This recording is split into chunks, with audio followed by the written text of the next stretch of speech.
दोस्तों नमस्कार। आशा करता हूँ आप सभी खुश होंगे। तो आज की कहानी शुरू करने से पहले जो भी चैनल पर पहली बार आए हैं या जिसने भी अभी तक चैनल को सब्सक्राइब नहीं किया तो जल्दी से जाकर चैनल को सब्सक्राइब करें और घंटी का बटन दबाकर ऑल का आइकन जरूर प्रेस करें ताकि हमारी कहानियों की नोटिफिकेशन आप तक सबसे पहले पहुँचती रहे और आप हमारी कहानियों का आनंद उठाते रहें। तो दोस्तों अगर आपको कहानी अच्छी लगती है लाइक शेयर और कमेंट्स जरूर करें ताकि हमारा भी हौसला बढ़ता रहे। तो चलिए शुरू करते हैं आज की एक और बेहतरीन कहानी। मम्मी जी चाय नाश्ता रख दिया है, ले लीजिएगा और नाश्ते के बाद वाला कैप्सूल भी याद करके ले लेना। बोतल में गर्म पानी डालकर रख दिया है। यह कहकर नेहा जैसे ही ऑफिस जाने के लिए दरवाजे की तरफ मुड़ी तो पीछे से कुछ गिरने की आवाज़ आई। नेहा ने मुड़कर देखा तो सास के हाथों से चाय का कप गिर गया था और सारी चाय फर्श पर फैल गई थी।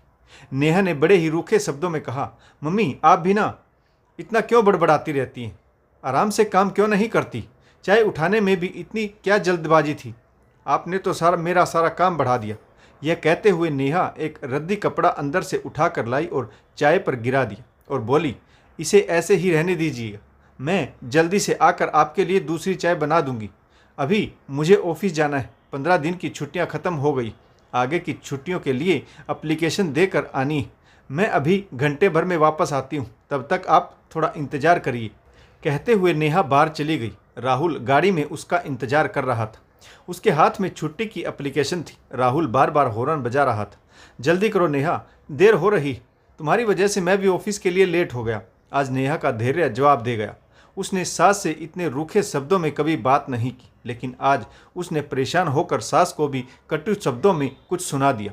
अब नेहा को स्वयं भी बहुत बुरा लग रहा था। वह बोली, जल्दी कैसे करूं राहुल, अभी मम्मी जी ने ऐन वक्त पर चाय गिरा दी, मैं भी तो इंसान ही हूं ना। ऐसा कहते हुए नेहा की आंखों में व्यथा, मजबूरी, थकान सब कुछ स्पष्ट दिखाई दे रहा था। राहुल नेहा के जज्बात भली भांति समझ रहा था। नेहा लगभग रुआंसे स्वर में बोली, आज यदि बॉस ने आगे छुट्टी नहीं दी तो मैं यह नौकरी भी छोड़ दूंगी। अब इतना भार सहन नहीं हो पाता मुझसे। दरअसल नेहा की सास सुनीता जी, जिनका बाथरूम में पैर फिसल जाने से पैर में फ्रैक्चर आ गया था, जिसके कारण वे कंप्लीट बेड रेस्ट पर थी। सुनीता जी भी हर पल अपने आप को लज्जित महसूस करती थी। नौकरी पैसे वाले बहू बेटा हैं, उनकी ज़िंदगी में इतनी व्यस्तता है, ऊपर से उनकी देखभाल। सुनीता जी अपनी हालत से उतनी मजबूर नहीं थी जितनी वह लज्जित महसूस कर रही थी। उन्होंने बहू नेहा के प्रति हमेशा कठोरतापूर्ण व्यवहार किया। वह नेहा पर कितना जुल्म करती थी, जानबूझकर टोका टोकी करना, हर काम में गलती निकालना, क्योंकि नेहा की यह लव मैरिज थी। बेटा अपनी पसंद से बहू लेकर आया था जो पढ़ी लिखी थी और वह नौकरी करना चाहती थी। इसीलिए सुनीता जी को नेहा फूटी आंख नहीं सुहाती थी। नेहा ने लव मैरिज की तब वह MBA कर रही थी। सुनीता जी को आज भी याद है, जब नेहा के फाइनल ईयर के एग्ज़ाम थे तब वह जानबूझकर नेहा पर काम का बोझ डालती थी ताकि उसे पढ़ने का मौका ना मिले, वह फेल हो जाए और फिर राहुल उस पर गुस्सा करे। बेटा ऑफिस चला जाता, सुनीता जानबूझकर नेहा को परेशान करती, बार बार छोटे मोटे काम बताती रहती, स्वयं किसी काम को हाथ तक नहीं लगाती। उन्हें लगता कि अगर बहू नौकरी करेगी तो बुढ़ापे में उनकी सेवा कौन करेगा, बेटा भी बहू के कहे अनुसार ही चलेगा। नेहा पढ़ने में बहुत इंटेलिजेंट थी। बार बार परेशान करने के बावजूद उसने MBA में अच्छे अंक हासिल किए। उसे एक मल्टीनेशनल कंपनी में जॉब भी मिल गई। सास का अत्याचार यहाँ भी कम नहीं हुआ। सुनीता जी जानबूझकर बीमारी का नाटक करती रहती। नेहा सुबह जल्दी उठकर घर का सारा काम करती और फिर ऑफिस जाती। काम वाली बाई लगाने के लिए कहती तो सास बखेड़ा खड़ा कर देती कि घर में 3 ही तो सदस्य हैं, बहू से इतना सा काम भी नहीं होता। हमारे ज़माने में तो बहुएं 4 बजे उठती थी, घर, खेत, पशु सारे काम करती थी। सास, नंद, देवर, कितना बड़ा परिवार होता था, सबके लिए खाना बनाना, ऊपर से आए दिन कोई न कोई मेहमान आ ठहरता था। परंतु मजाल की बहुएं उफ भी करती। आजकल देखो हर काम के लिए इन्हें नौकरानी चाहिए, 2 पैसे क्या कमाने लगती हैं, अपने आप को महारानी समझती हैं। नेहा घर में किसी तरह का कोई क्लेश नहीं चाहती थी, इसीलिए वह चुपचाप सब कुछ मैनेज करती रही। फिर एक दिन ऐसी घटना घटी कि जिसकी वजह से सुनीता जी आज बिस्तर पर आ गई और हालात यह है कि वह एक गिलास पानी के लिए भी बहू पर निर्भर है। नेहा ऑफिस पहुंचकर बॉस से मिली। वे आज बहुत गुस्से में थे। उन्होंने साफ साफ कह दिया, देखिए मैडम, आप पहले भी बहुत छुट्टी ले चुकी, अब और नहीं। यदि आप आगे भी छुट्टी पर ही रहना चाहती हैं तो मुझे मजबूरन आपकी जगह कोई और एम्प्लॉय रखना पड़ेगा। नेहा ने गिड़गिड़ाते हुए कहा, प्लीज़ सर, कुछ दिन और, मैं कोई ना कोई हल अवश्य निकाल लूँगी। बॉस बोले, नहीं, बिल्कुल नहीं, मंडे से आपको ज्वाइन करना ही पड़ेगा। इतने बेरुखे जवाब के बाद नेहा बोली, ठीक है सर, बस एक प्रॉमिस कर दीजिए कि मैं जब वापस आऊँगी तो आप मुझे काम पर रख लेंगे। इस बात पर बॉस गुस्सा थोड़ा कम करते हुए बोले, देखो नेहा, मैं तुम्हें प्रॉमिस नहीं कर सकता। कंपनी मेरे बाप की नहीं है, मैं भी एम्प्लॉय ही हूँ, बस आपसे थोड़े ऊंचे पद पर कार्यरत हूँ। फिर भी मैं कोशिश करूँगा और तुम भी जल्दी ही वापस ज्वाइन करने की कोशिश करना। देखो, कैरियर इस तरह से दांव पर नहीं लगाना चाहिए। भविष्य में तुम्हारे लिए बहुत सारी संभावनाएं हैं। तुम जैसे इंटेलिजेंट, ईमानदार युवा एम्प्लॉय की कंपनी को बहुत आवश्यकता रहती। सर का धन्यवाद करके नेहा वापस ऑटो पकड़कर घर के लिए निकली।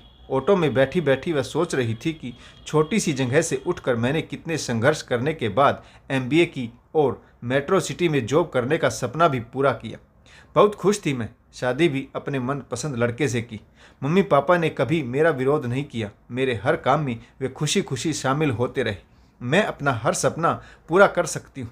मल्टीनेशनल कंपनी में जॉब करके बड़ी गाड़ी, बंगले सब कुछ हासिल कर सकती हूँ। लेकिन क्या इस तरह से मुझे अपने भविष्य को दांव पर लगाना चाहिए? कहीं मेरा फैसला गलत तो नहीं? फिर नेहा के अंतर्मन ने उसे झकझोरा। कर्तव्यों को निभाना ज़्यादा जरूरी है। मैं पढ़ी लिखी हूँ, मुझे हक है अपने शौक़ पूरे करने का, लेकिन पहले जिम्मेदारियाँ निभानी। यही सोचते हुए घर आ गया। ऑटो से उतरकर नेहा ने उसे पैसे पकड़ाए और घर के अंदर पहुंचकर सास के कमरे के बाहर उसके कदम ठिठक गए। सास सुनीता जी किसी से फ़ोन पर बात कर रही थी। नेहा ने सोचा कि आज सुबह उसने उनके साथ बेरुखी भरा व्यवहार किया था, शायद इसीलिए मम्मी जी मेरी बुराई किसी से कर रही होंगी। नेहा जरा देर ठहर कर कमरे में चल रही वार्तालाप को सुनने लगी। सास सुनीता जी अपनी बेटी से बात कर रही थी। बेटी, अब समझ में आता है पढ़ाई लिखाई और संस्कार किसे कहते हैं। मैं अनपढ़ अशिक्षित भला क्या जानूं आचार व्यवहार। मैंने तो आज तक तुम्हारी भाभी के साथ गलत व्यवहार ही किया। हमेशा उसके उज्जवल भविष्य में रोड़ा बनती रही।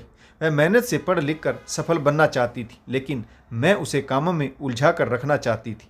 यह कहते हुए सास की आवाज़ रुआसी सी हो गई।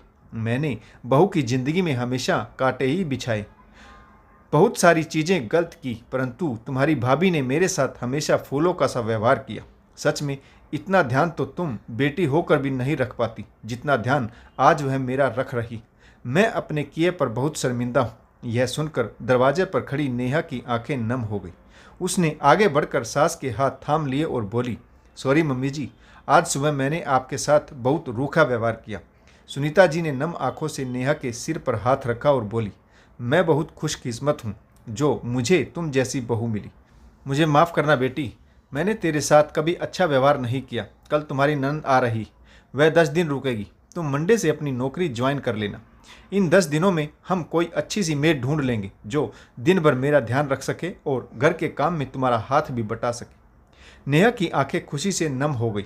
थैंक यू मम्मी जी, आपने पल भर में समस्या का समाधान ढूंढ लिया। यह सच है, आजकल की शिक्षित लड़कियां घर बाहर की जिम्मेदारियां बखूबी निभा रही, परंतु कुछ बुजुर्गों की सोच में गड़बड़ है। उन्हें लगता है कि पढ़ी लिखी नौकरी वाली लड़कियां जब खुद के पैरों पर खड़ी होती हैं तो वे दूसरों का भला नहीं सोचती, बुढ़ापे में सास ससुर की सेवा नहीं करती। वास्तव में आजकल की पढ़ी लिखी युवा पीढ़ी हर परिस्थिति में सामंजस्य बिठाने में सफल है। बुजुर्गों को चाहिए कि समय रहते वे परिस्थितियों के अनुसार बदल जाए ताकि भविष्य में कोई परेशानी ना हो। तो दोस्तों, कहानी कैसी लगी? इस कहानी में किस पात्र की भूमिका अच्छी रही और इस कहानी से आपको क्या सीख मिली? कमेंट्स करके जरूर बताइएगा। आपका एक कमेंट्स हमारा हौसला बढ़ाता है, तो आप हमारे हौसले को बढ़ाते रहिए और हम आपके लिए नई नई कहानियाँ लेकर आते रहेंगे। तो कहानी पढ़ने के लिए आप सभी का बहुत बहुत धन्यवाद। जय हिंद, वंदे मातरम, भारत माता की जय। जय जवान और जय किसान।